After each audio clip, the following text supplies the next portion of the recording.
guys, welcome back to my channel. If you guys are new, my name is Sarah and today we are moisturizing this fine type 4 hair of mine. I have a mix of 4B, 4A, and a little bit of 3C hair in the front. And yeah, we're just gonna jump right into it. So don't forget to like, comment, and subscribe to the channel and hit the notification bell so that you don't miss our weekly videos. So my hair is prone to like fairy knots and tangling up around itself, so I have to section it out first. So what's in this bottle, you say? I'm gonna tell you. It is just a herbal rinse. Now, sorry guys, I don't know why I'm measuring it right here. I actually created this video back in the summertime and I'm just posting it now. So all I do with that mix is I boil hibiscus flowers, fenugreek seeds, horsetail leaf. You can get all of these things from the health food store. That's where I get mine. And I just boil them in some water, basically seeping them, and then I put them in the container after it's cooled. That is like my liquid. So is this leave-in conditioner here from Eden. And of course my moisturizer is the Cantu moisturizing cream. You guys have seen me use it over and over again. So I go in with the different sprays. I use the lighter sprays first and work my way up to the more heavier stuff. I find that with my hair, it prefers lighter products. I don't use a lot of product. You are going to notice that.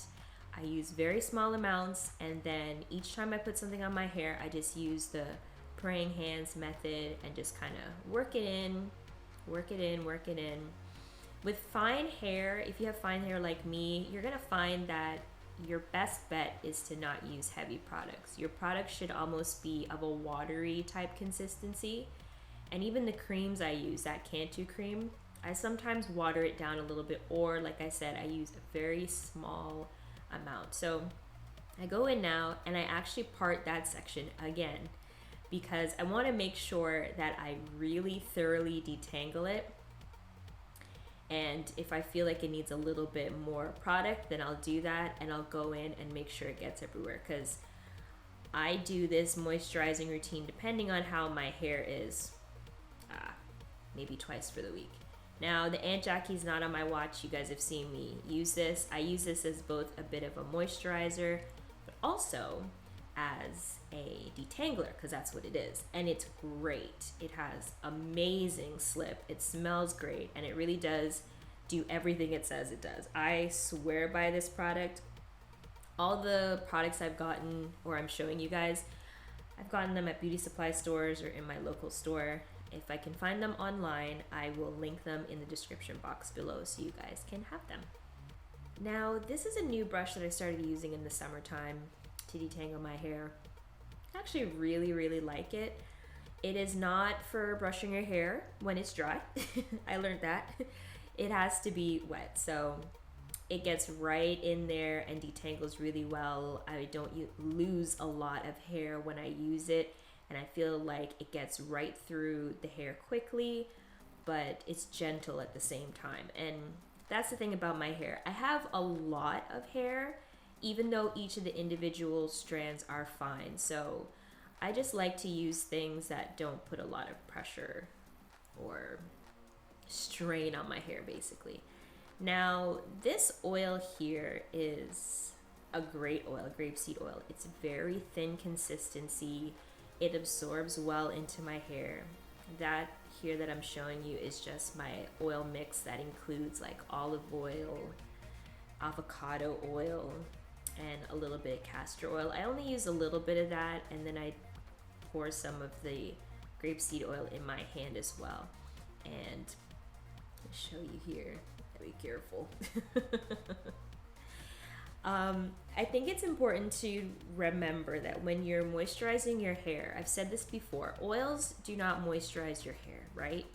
But oils do have moisturizing properties. So it's always good to add a little bit of it to the shaft of your hair so that you can absorb the benefits of that particular oil. If you guys are interested in me making a video on the differences between oils that are for sealing your hair versus oils that are for moisturizing your hair, or aka absorbing or penetrating type oils, then comment below and I will create that video. So then afterwards, I just twist, give myself a loose twist. This this moisturizing session is going to be followed up by a wash and go or a twist out. Yeah, I think I'm doing a twist out for this one. So this is what it looks like. And I think early on in my natural hair journey, I used to get really frustrated when I did my hair and I put all this product in it, all this stuff. It felt good and everything, but it didn't look the way a lot of other natural hair people on YouTube's hair looked like after they finished moisturizing it. Like theirs looked like super duper duper juicy and everything like that. And one of the things that I learned for my hair anyways is that my hair doesn't operate like everyone else's hair, and I need to stop comparing it.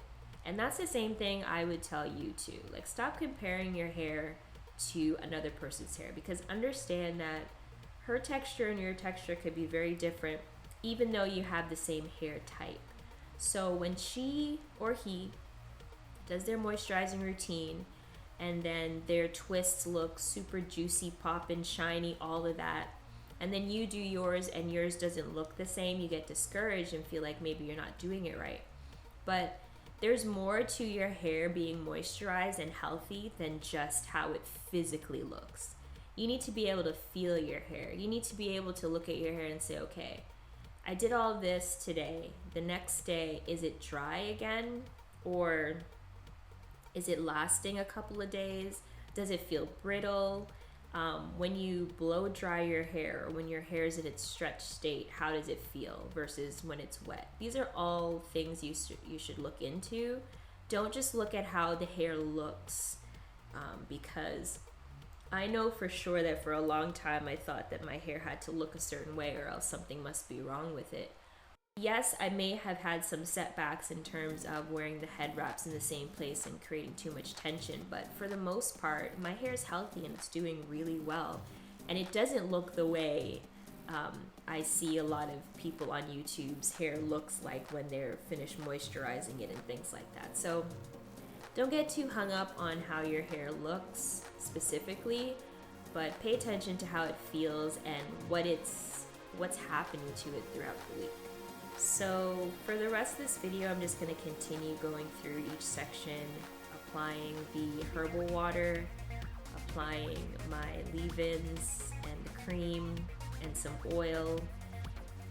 Sometimes I will finish off with a little bit of my shea butter mix at the end, but because I was doing a twist out right after this video, I didn't need to use that and I ended up doing a colored twist out. So if you guys actually want to see that video, I'll link it up above in the cards. You can check it out up here.